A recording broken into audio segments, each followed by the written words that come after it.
Hello everyone, welcome to the HardReset channel, and today I'm going to show you how to adjust the exposure on the SONY ZV-1F camera.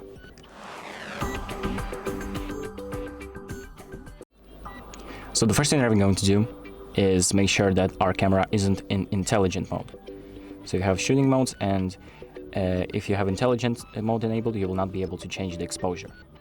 So to turn that option off, we're going to go to menu, then go to the shooting section, so the section with the red camera icon. Then scroll down to shooting mode, select shoot mode, and instead of intelligent auto, you need to select another mode. So just select the mode that suits you. And once you've done that, we can proceed to the exposure change. So we're gonna press the menu button, and we're gonna go to the exposure color section, select exposure, and then press ISO. And here you have a few options. So if you take off the camera lens, you will see a live preview of the exposure change.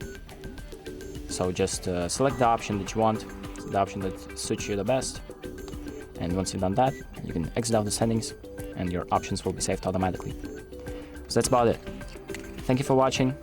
I hope this video helps you, and make sure to like and subscribe.